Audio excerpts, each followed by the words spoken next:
Good morning students. आज हम first chapter start करेंगे। चैप्टर का नाम है रिलेशंस एंड फंक्शंस। इसमें मैं आपको सबसे पहले एक्सरसाइज 1.1 करवाऊंगा और एक्सरसाइज 1.1 के पहले मैं आपको मेन टॉपिक और मेन क्वेश्चन इसमें डिस्कस करूंगा। उसके बाद नेक्स्ट क्लास में हम एक्सरसाइज 1.1 करेंगे। देखिए, जो सबसे पहला टॉपिक है इसमें हमें चेक करना होता है कि आपको जो रिलेशन दे रखा है वो रिफ्लेक्सिव, सिमेट्रिक और ट्रांजिटिव है या नहीं। अब पहले इसका मतलब समझ लीजिए। देखिए, इसमें आपको एक सेट दिया होता है ए, और उस सेट ए में जितने भी एलिमेंट्स होते हैं उनका हम क्या करते हैं, ऑर्डर पेयर बना लेते हैं। सबका भी बना सकते हैं और कुछ एक को हम क्या कर सकते हैं, छोड़ भी सकते हैं। आपको एक सेट दिया होगा ए, उसके कुछ एलिमेंट्स होंगे, उनके एलिमेंट्स का ही हम क्या करते हैं, ऑर्डर पेयर बनाते हैं और उसको हम ले लेते हैं रिलेशन ऑफ ए।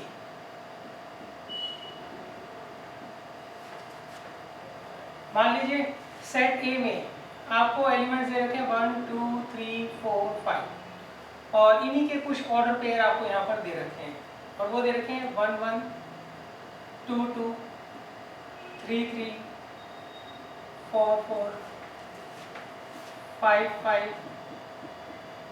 1 4 4 1। इस तरीके से ज़्यादा भी कर सकते हैं, कम भी कर सकते हैं। क्लियर है? तो आपको यहाँ पे एक सेट दिया हुआ है ए, उसके कुछ एलिमेंट्स होंगे, उन एलिमेंट्स के ऑर्डर पेयर बनाकर हम क्या करते हैं, एज ए रिलेशन यहाँ पर ले लेते हैं। अच्छा, अब ये जो रिलेशन है हमें इसे चेक करना होता है ये रिफ्लेक्सिव, सिमेट्रिक और ट्रांजिटिव है या नहीं। तो पहले इन तीनों की आप डेफिनेशन समझ लीजिए। तो देखिए, सबसे पहले आता है रिफ्लेक्सिव की। If A belongs to R for every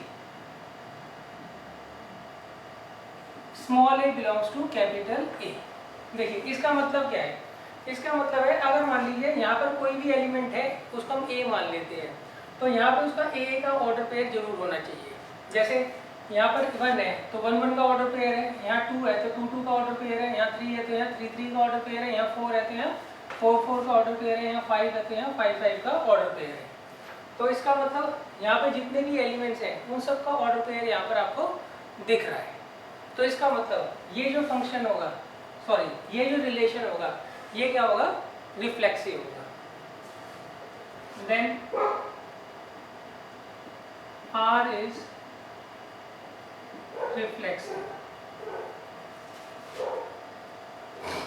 for all A belongs to capital A. तो ये हमारा रिफ्लेक्सिव होता है। क्लियर है?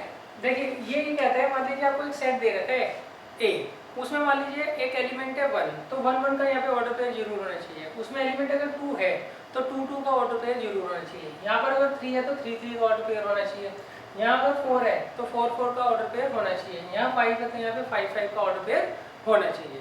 अच्छा, मान लीजिए आपको यहाँ पे 5 एलिमेंट दे रखे हैं, 4 का तो ऑर्डर पेयर मिल रहा है, 5वें का नहीं मिल रहा, तो उस केस में रिफ्लेक्सिव नहीं होगा।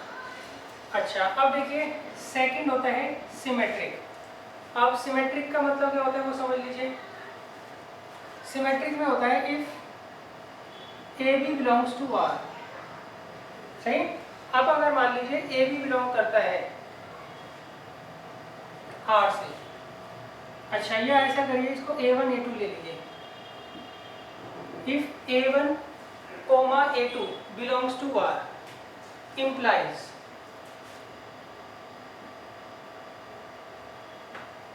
A2 A1 belongs to R, then R is symmetric। तो उस केस में R क्या होगा, सिमेट्रिक होगा। For all A1 A2 belongs to capital A। Clear है बच्चों? अब देखिए यहाँ पर 1 4 है तो उसका इनवर्स 4 1 भी जो है R में बिलोंग कर रहा है, तो इसका मतलब ये फंक्शन क्या होगा, सिमेट्रिक होगा। सिमेट्रिक ये कहता है अगर A1 A2 का ऑर्डर पेयर बन रहा है तो A2 और A1 का ऑर्डर पेयर भी बनना चाहिए। क्लियर है बच्चों? अच्छा, अब थर्ड है if A1 A2 belongs to R and A2, A3 belongs to R implies A1, A3 belongs to R, then R is transitive। तो इस केस में R क्या होगा? ट्रांजिटिव होगा। ये कहता है अगर मान लीजिए A1, A2 और A2, A3 बिलोंग करते हैं किससे? R से, तो इस केस में A1 और A3 वो भी बिलोंग करने चाहिए R से। क्लियर है? अच्छा, एक केस कंसीडर करिए जिसमें A1, A2 तो बिलोंग कर रहा है R से, मगर ये वाला ऑर्डर पेयर है ही नहीं, तो उस केस में हम आखिरी को उसको क्या मानेंगे? ट्रांजिटिव मानेंगे। क्यों? इन्होंने कहा अगर ये दोनों हैं तो ये होना चाहिए, अगर इन दोनों में से कोई भी एक मिसिंग है तो इसको चेक करने का कोई फायदा नहीं है।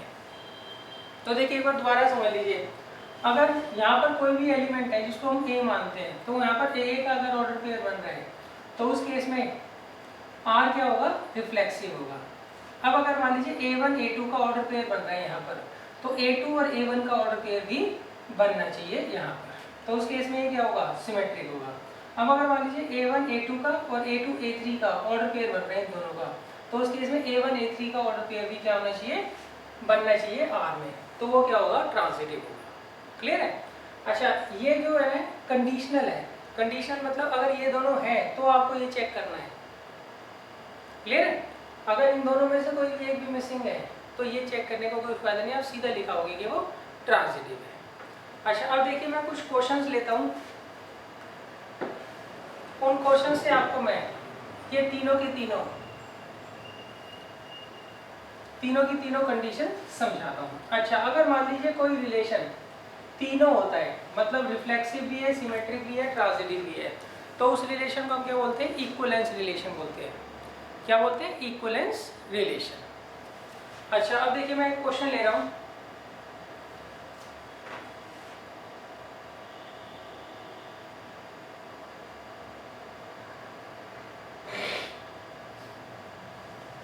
ये है तो बुक का ही क्वेश्चन, मगर मैं इसे क्वेश्चन नंबर 1 ले रहा हूँ।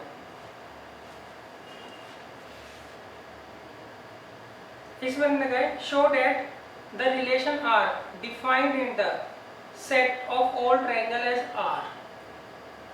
देखिए इसमें मैंने कहा है ए जो है, A is a set of all triangles. आपको एक सेट दे रखा है ए, उसके अंदर सारे के सारे ट्रायंगल्स हम क्या कर रहे हैं? कंसीडर कर रहे हैं। अब आपको जो रिलेशन दे रखा है उसमें हम T1 और T2 का ऑर्डर पेयर बना रहे हैं। T1 और T2 का ऑर्डर पेयर बना रहे हैं, वेयर T1 जो है वो सिमिलर है T2 के। तो हमें चेक करके बताना है क्या ये इक्विवेलेंस रिलेशन है या नहीं है। इक्विवेलेंस रिलेशन का मतलब क्या होता है? अगर कोई रिलेशन रिफ्लेक्सिव भी है, सिमेट्रिक भी है, ट्रांजिटिव भी है, तो उस केस में हम क्या बोलेंगे? इक्विवेलेंस रिलेशन बोलेंगे। अब देखिए सबसे पहले हम रिफ्लेक्सिव चेक करेंगे। रिफ्लेक्सिव ये कहता है अगर A बिलोंग करता है कैपिटल A से, तो A का ऑर्डर पेयर जरूर बनना चाहिए। किसमें? R में। यही डेफिनेशन पड़ी थी ना, यहाँ पे स्मॉल a की जगह इन्होंने T ले रखा है, तो इसका मतलब T अगर A से बिलोंग करता है तो T का ऑर्डर पेयर यहाँ पर जरूर बनना चाहिए। क्लियर है? अच्छा, T का ऑर्डर पेयर कब बनेगा? जब T खुद अपने सिमिलर हो। क्लियर है? तो हम यहाँ क्या लिखेंगे? देखिए मैं इसे उल्टा करके लिखता हूँ, T बिलोंग्स टू R। अच्छा, T1 और T2 कब बिलोंग करते हैं? R से, जब T1 सिमिलर होता है T2 के। अब देखिए T कब बिलोंग करेगा R से? जब T सिमिलर होगा T के। वो तो होता ही है, हर ट्रायंगल जो है अपने खुद के वो सिमिलर भी होता है और कॉन्ग्रुएंट भी होता है। तो यहाँ पर हम क्या लिखेंगे? वी नो दैट T जो होता है अपने खुद के सिमिलर होता है, तो that implies T belongs to R। Clear है? यहाँ लिखेंगे फॉर ऑल या फॉर एवरी लिखिएगा यहाँ पे, for every T belongs to capital A, that implies R is reflexive. इसका मतलब R जो है वो क्या होगा? यहाँ पर रिफ्लेक्सिव होगा। अच्छा, अब देखिए दूसरी कंडीशन क्या होती है। दूसरी कंडीशन ये थी, अगर A1 A2 बिलोंग करता है R से, तो A2 A1 बिलोंग करना चाहिए R से। क्लियर है? अच्छा, यहाँ पे A1 A2 की जगह क्या आ रहा है, T1 T2 आ रहा है। तो हम यहाँ पर क्या करेंगे, पहले लेट कर लेते हैं। If T1 T2 belongs to R for all T1 T2 belongs to capital A, that implies T1 जो है वो सिमिलर होगा T2 से। क्यों? By the definition of relation, यही तो रिलेशन की डेफिनेशन दी हुई है। अगर दो ट्रायंगल्स आपस में सिमिलर है तो वो क्या करेंगे, रिलेशन बनाएंगे। अच्छा, अब हमें चेक क्या करना है, क्या T2 बिलोंग करेंगे, T2 और T1 बिलोंग करेंगे R से? हाँ करेंगे। कैसे करेंगे वो देख लीजिए। अगर T1 सिमिलर है T2 के, तो T2 किसके सिमिलर होगा, T1 के। Date implies T2, T1 belongs to R. That implies R is symmetric. यहाँ लिख लेंगे for all T1 T2 belongs to capital A.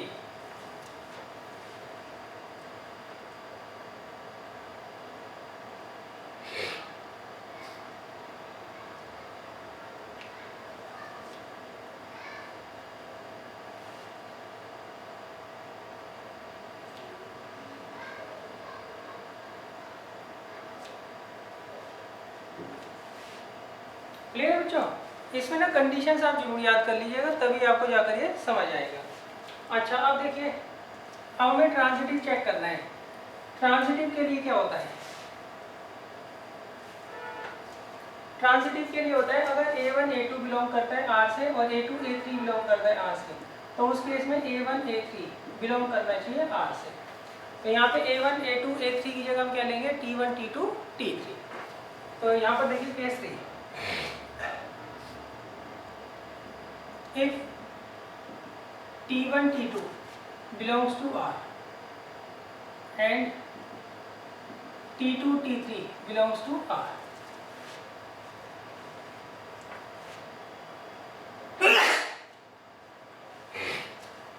तो देखिए यहाँ पर क्या आएगा, अगर T1 T2 बिलोंग करता है R से, डेट इम्प्लाइज T1 जो है सिमिलर होगा T2 के, एंड यहाँ पर अगर T2 T3 बिलोंग करता है R से, तो T2 जो है वो सिमिलर होगा T3।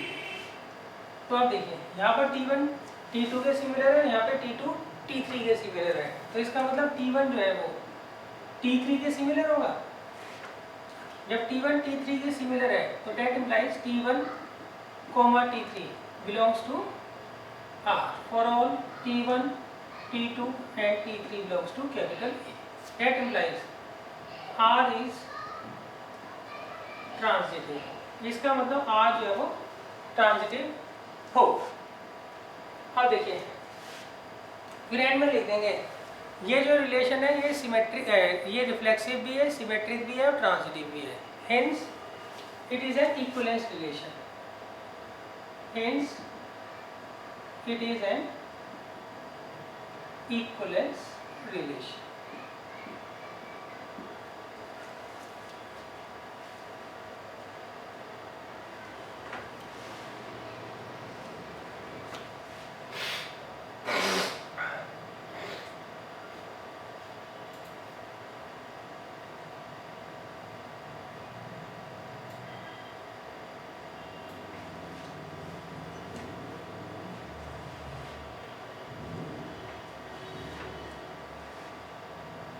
देखिए अब मैं आपको नेक्स्ट क्वेश्चन करवा रहा हूँ। देखिए आज की क्लास जो है सिर्फ आपको कॉन्सेप्ट समझाने के लिए है, इसके क्वेश्चन जो है हम नेक्स्ट क्लास से स्टार्ट करेंगे।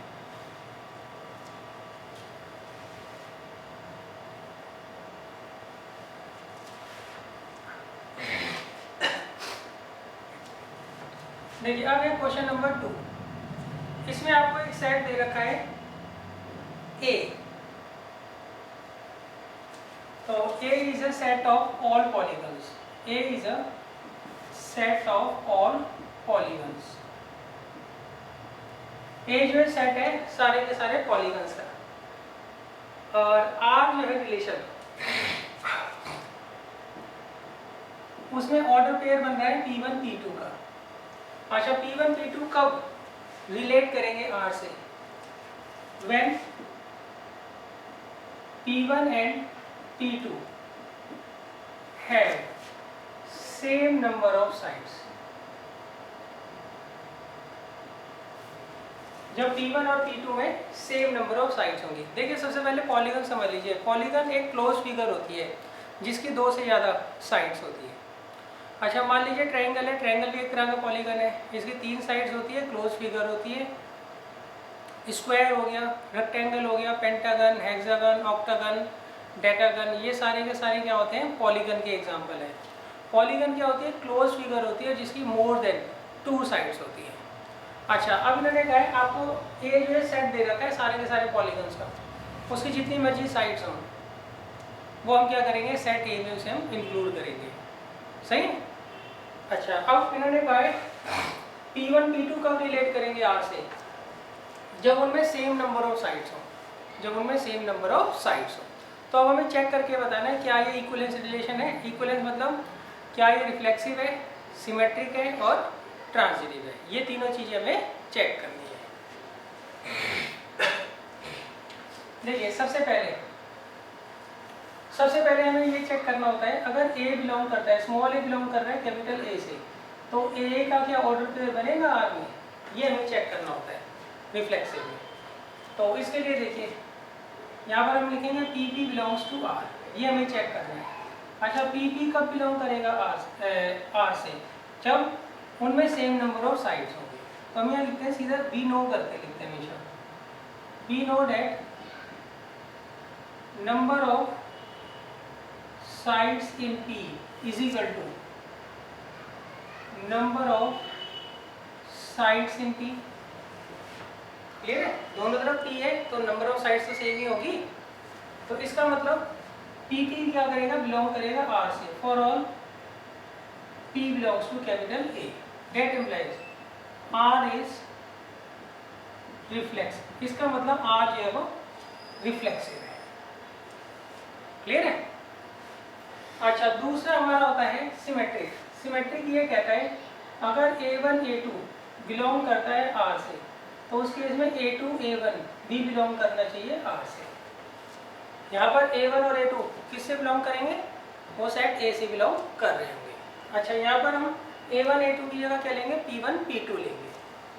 तो देखिए सेकंड, इसे पहले हम लेट कर लेते हैं। If P1 P2 belongs to R, for all P1 P2 belongs to capital A, that implies number of sides in P1 किसके बराबर होगा? Number of sides in P2। अब देखिए हमें चेक क्या करना है? हमें ये चेक करना है क्या P2 P1 बिलोंग करेगा R से, ये चेक करना है। अच्छा, P2 P1 कब बिलोंग करेगा R से? जब number of sides in P2 किसके बराबर हो? Number of sides in P1 के बराबर हो। वो तो होगी, क्यों? इसको इधर लिख दिए, इसको यहाँ लिख दीजिए। Number of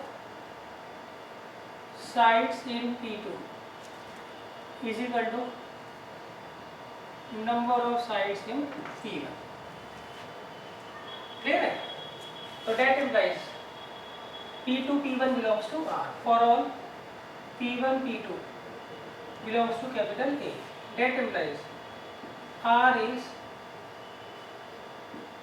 symmetric. इसका मतलब R जो है वो सिमेट्रिक हो गया।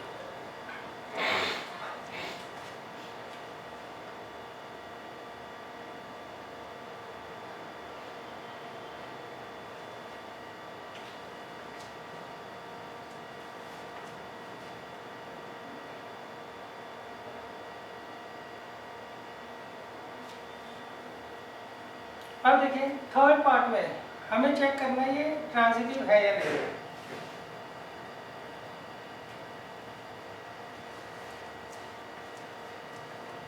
तो देखिए उसके लिए हमें क्या करना है? अगर A1 A2 बिलोंग करता है R से और A2 A3 बिलोंग करता है R से, तो इस केस में हमें चेक करना होगा A1 A3 क्या बिलोंग करेगा R से।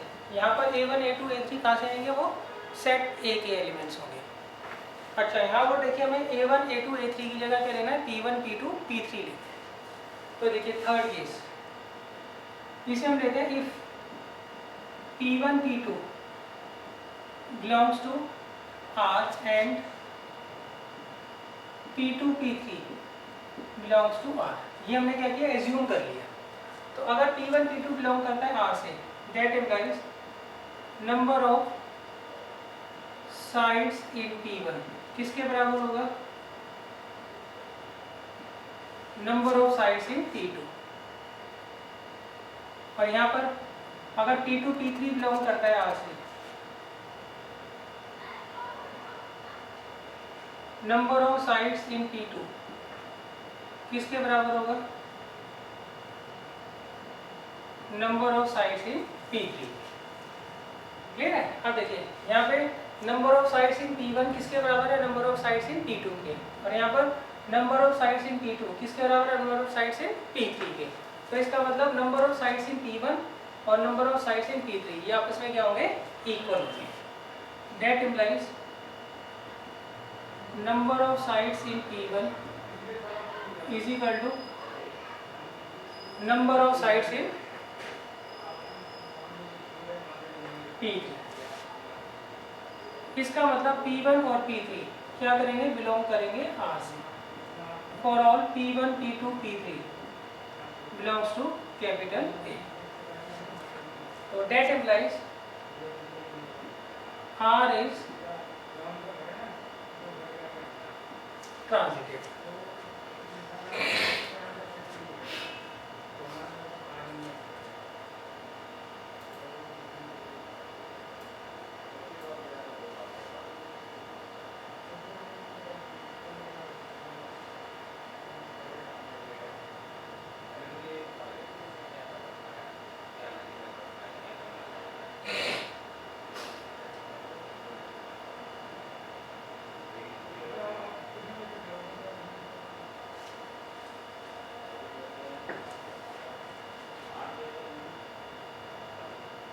अब देखिए नेक्स्ट मैं क्वेश्चन ले रहा हूँ।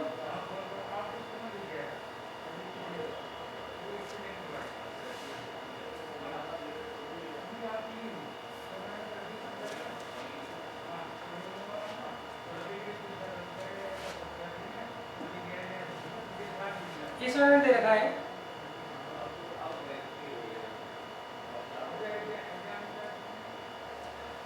L इज द, अच्छा अब सेट उन्होंने चेंज कर दिया, पहले सेट A ले रहे थे, अब उन्होंने सेट का नाम क्या दे दिया, L दे दिया। L is the set of all lines in XY plane.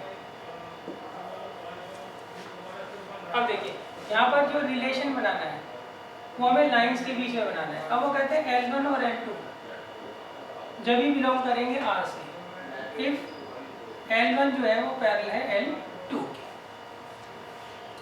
तो यहाँ पर L1 और L2 एक ही केस में बिलोंग करेंगे किससे, R से, जब वो दोनों क्या हो, पैरेलल। तो अब हमें चेक करके बता रहे हैं क्या ये फंक्शन, क्या ये रिलेशन इक्विवेलेंस है या नहीं।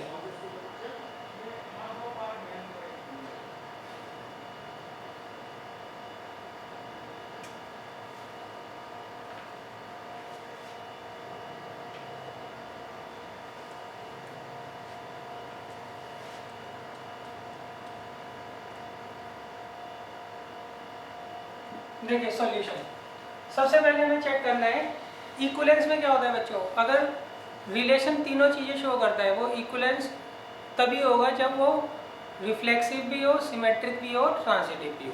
तो सबसे पहले हम रिफ्लेक्सिव चेक करते हैं।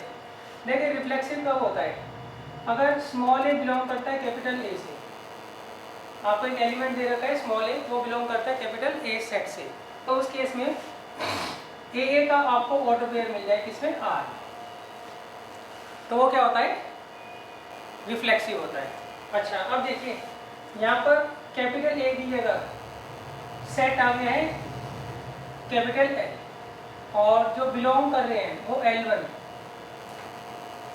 L2 और L3 इस तरीके से उन्होंने दे रखी है लाइन्स। क्लियर है? तो अब देखिए सबसे पहले हम क्या लिखेंगे, हमें चेक करना है क्या L1 बिलोंग करेगा R से। तो by the definition of relation देखिए L1 L2 कब बिलोंग करेंगे, जब वो एक दूसरे के पैरेलल हो।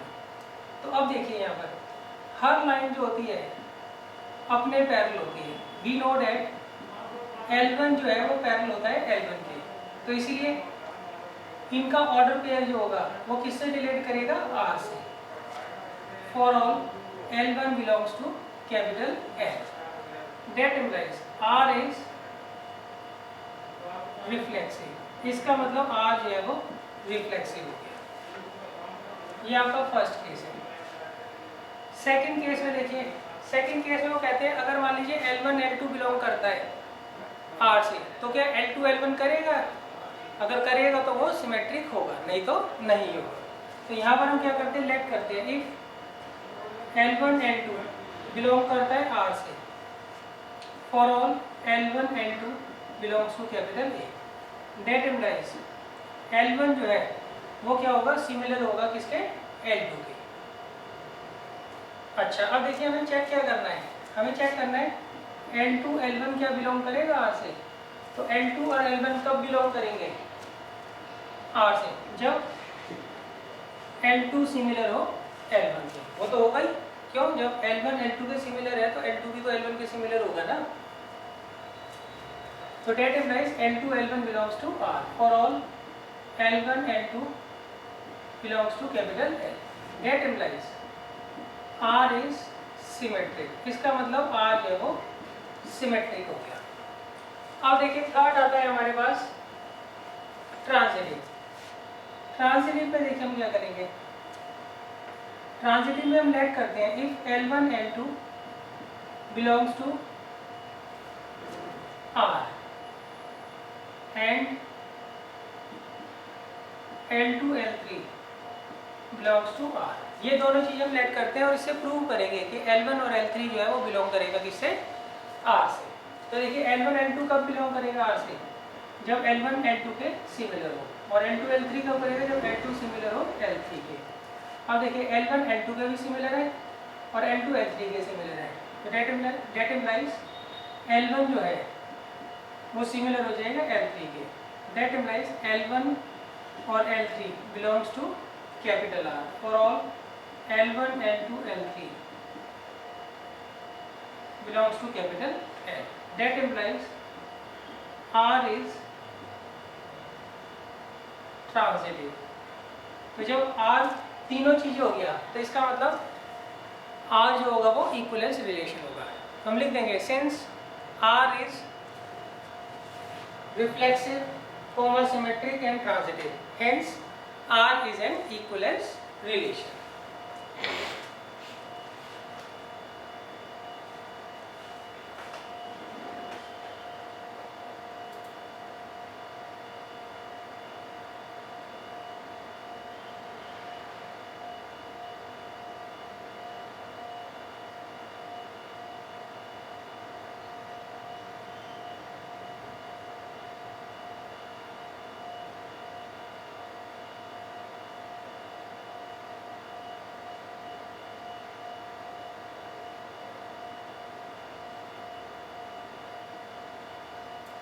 अब देखिए एक आपको इजी सा क्वेश्चन मैं लेता हूँ,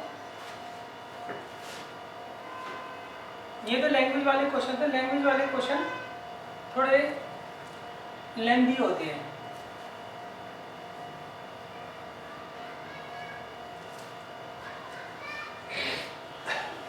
अब देखिए नेक्स्ट क्वेश्चन आपको इन्होंने दे रखा है, इसमें आपको एक सेट दे रखा है A और उसमें एलिमेंट है 1 2 3 और एक रिलेशन दे रखा है R और उसमें ऑर्डर पेयर दे रखा है किस किस का, 1 1 का, 2 2 का, 3 3 का, 1 2 का और 2 3 का। तो अब हमें चेक करके बताना है क्या ये रिफ्लेक्सिव है क्या ये सिमेट्रिक है और क्या ये ट्रांजिटिव है। तो देखिए हम कैसे करेंगे। सबसे पहले देखिए आप रिफ्लेक्सिव की डेफिनेशन देखिए। अगर कोई एलिमेंट यहाँ से ए से बिलोंग करता है, कैपिटल ए से, तो उसका ऑर्डर पेयर यहाँ पे जरूर होना चाहिए। सही, देखिए 1 है तो 1 1 का ऑर्डर पेयर है, 2 है तो 2 2 का ऑर्डर पेयर है, 3 है तो 3 3 का ऑर्डर पेयर है। तो इसका मतलब ये रिफ्लेक्सिव होगा। क्लियर है? तो ये रिफ्लेक्सिव तो है। दूसरा हमें बच्चों क्या चेक करना है, इसका सिमेट्रिक और ट्रांजिटिव भी हमें चेक करना है। तो हम यहाँ लिखेंगे कैसे, देखिए हम लिखेंगे since 1 1 2 2 and 3 3 belongs to R। Clear है? therefore R is reflexive। तो इसका मतलब R क्या होगा, रिफ्लेक्सिव। अब देखिए दूसरे में देखिए हमें क्या करना है, ये चेक करके बताना है क्या ये सिमेट्रिक है। सिमेट्रिक में क्या होता है, अगर ए भी बिलोंग करता है आर से तो बी ए भी बिलोंग करना चाहिए आर से। तो यहाँ देखिए 1 2 तो बिलोंग करता है आर से, मगर 2 1 नहीं कर रहा, इसका इन्वर्स जो है वो बिलोंग नहीं कर रहा। तो इसका मतलब ये क्या होगा, सिमेट्रिक नहीं होगा। तो हम यहाँ लिखेंगे since 2 1 does not belongs to R but 1 2 belongs to R, therefore R is not symmetric। अब देखिए थर्ड, अब देखिए यहाँ पे 1 2 और 2 3 तो बिलोंग करता है। देखिए ट्रांजिटिव में क्या होता था, अगर A1 A2 बिलोंग करता है R से और A2 A3 बिलोंग करता है R से, तो इस केस में A1 A3 बिलोंग करना चाहिए R से। क्लियर है? तो यहाँ देखिए 1 2 बिलोंग कर रहा है R से, 2 3 भी बिलोंग कर रहा है R से, मगर 1 3 आपको कहीं नहीं नजर आ रहा कि वो बिलोंग कर रहा हो। सही, तो हम क्या लिखेंगे, since 1 3 do not belongs to R but 1 2 and 2 3 belongs to R, therefore R is not transitive. तो इसका मतलब R जो है यहाँ पर ट्रांजिटिव नहीं।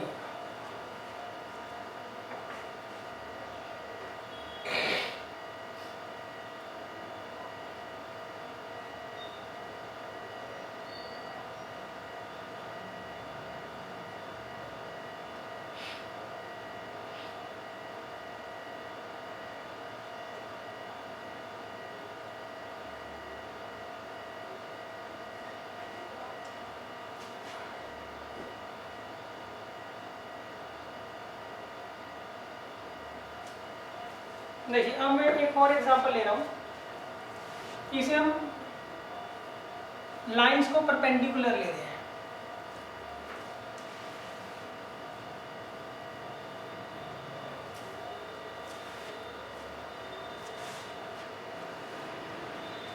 तो देखिए क्वेश्चन नंबर 5 में इसे हम पहले लेट करते हैं, लेट L इज द, ये दिया होगा आपको क्वेश्चन में, L is the set of all lines in a plane। अब देखिए R जो है वो रिलेशन है किसका, L1 L2 का। अच्छा ये कब रिलेट करेंगे R से, when L1 जो है वो परपेंडिकुलर है L2 के। तो आपको चेक करके बताना है यहाँ पर कि ये क्या होगा, रिफ्लेक्सिव होगा, सिमेट्रिक होगा या ट्रांजिटिव होगा, या तीनों होगा या इनमें से कोई दो होगा। क्लियर है? तो अब देखिए सबसे पहले पहला केस,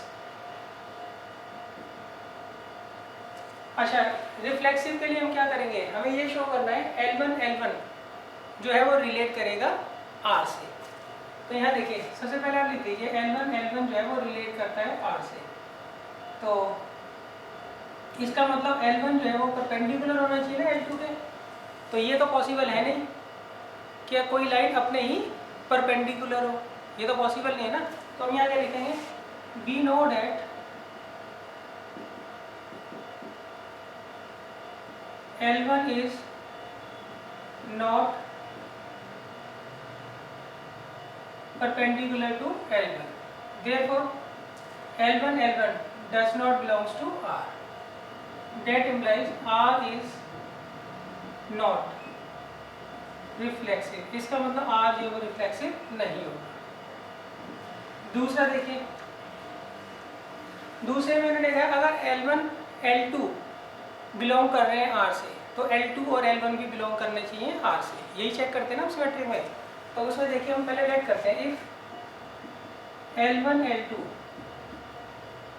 रिलेट करता है R से, यहाँ ये लिखना जरूरी है, for all L1 belongs to capital L, यहाँ पर for all L1 L2 belongs to capital L, that implies L1 जो है वो परपेंडिकुलर है L2 के।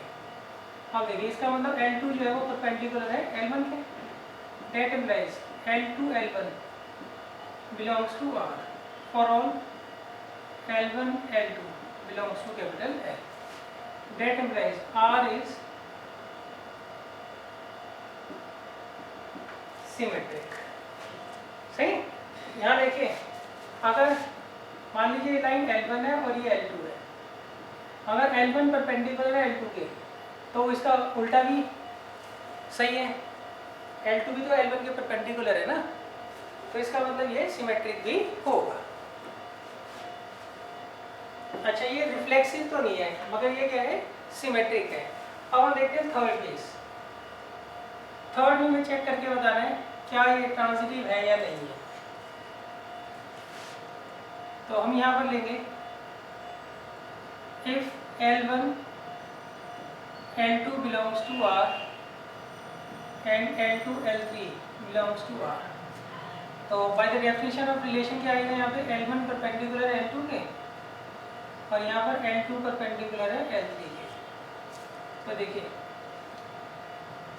यहाँ पर L1 जो है परपेंडिकुलर है L2 के और L2 परपेंडिकुलर है L3 के। अब हमें चेक करना है क्या L1 और L3 परपेंडिकुलर होंगे, ये आप सोचिए बच्चों,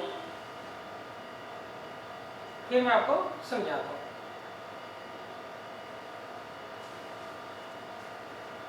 देखिए इसकी फिगर बनाकर देख लेते हैं, ये हमने L1 ले लिया, ये L2 ले लिया। अच्छा तो यहाँ पर L1 जो है परपेंडिकुलर L2 के, अब देखिए L2 के परपेंडिकुलर L3 ले लीजिए, तो ये L3 ले लिया।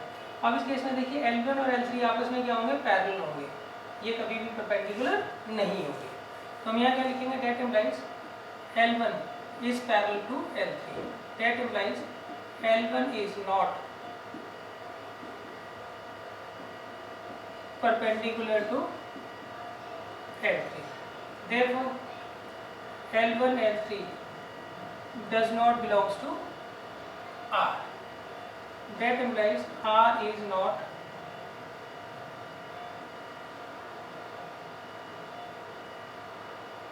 transitive। क्लियर है। तो बच्चों आप इनकी प्रैक्टिस कर लीजिएगा, ये मैंने आपको बेस समझा दिया है। नेक्स्ट क्लास से मैं आपको इसके क्वेश्चन स्टार्ट करा दूँगा। Thank you.